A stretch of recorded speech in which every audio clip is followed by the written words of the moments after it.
আসসালামু আলাইকুম গাইস। অনেকদিন পর আপনাদের মাঝে নতুন একটা রেসিপি নিয়ে হাজির হলাম। অনেকেই হয়তোবা বুঝতে পারতেছেন যে আমি কিসের রেসিপির কথা বলতেছি। এখন তো শীতকাল, আর এই শীতকালের মজা হচ্ছে শীতের পিঠা। শীতের মধ্যে আমরা হরেক রকম পিঠা খেয়ে থাকি।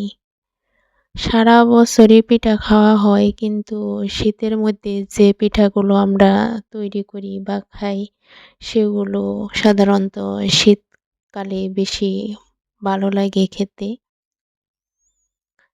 তাই আজকে আমিও পিঠা বানাইতে শুরু করলাম। আমার দুধ পুলি পিঠা খাইতে মন চাইছিল, তার জন্য আমি আজকে দুধ পুলি পিঠা তৈরি করলাম। সেজন্য প্রথমেই হচ্ছে তিল আর কিছু চাল ভেজে নিছি, সেগুলা দিয়ে হচ্ছে পুর তৈরি করে নিব। পুর তৈরি করার জন্য চাল, তিল আর সাথে হচ্ছে গাভীর দুধ আর খেজুরের গুড় আর নারিকেল, এগুলা দিয়ে ভালোভাবে জাল করে আমি পুর তৈরি করে নিছি। তারপর আতপ চাল দিয়ে হচ্ছে এই যে এইভাবে খামির তৈরি করে নিয়েছি।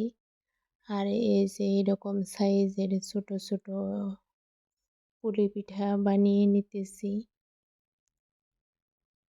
আপনাদের এলাকায় এই পিঠাগুলোকে কি পিঠা বলে কমেন্টস করে জানাবেন। সব পিঠাগুলো যেন একই সাইজের হয়, ছোট বড় না হয়, সেজন্য এই যে এরকম একটা ঔষধের সাথে যে কৌটা দেয়, সেই কৌটার সাথে কেটে নিচ্ছি যে এরকম সাইজের হচ্ছে। আর পিঠাগুলো বেশি পাতলা করা যাবে না, তাহলে ভিতরে পুর দেওয়ার সময় পুরগুলো বের হয়ে যাবে। তাই রুটিগুলো একটু মোটা করে বেলতে হবে। এই যে এগুলার ভিতরে পুর ভরা হয়েছে, পুরগুলো ভিতর থেকে হালকা হালকা একটু বের হয়েছে পুর ভরার সময়, সেজন্য এরকম কালো হয়ে আছে। আর সবশেষে এই যে বড় করে একটা পুলি পিঠা বানাচ্ছি। এটা হচ্ছে ওই পুলি পিঠার মাও, যাকে আমরা বলি। পিঠা বানানোর শেষে এরকম একটা বড় করে বানিয়ে রাখি। আমার সবগুলো পিঠা বানানো শেষ হয়ে গেছে, এখন আমি তুলে নিচ্ছি।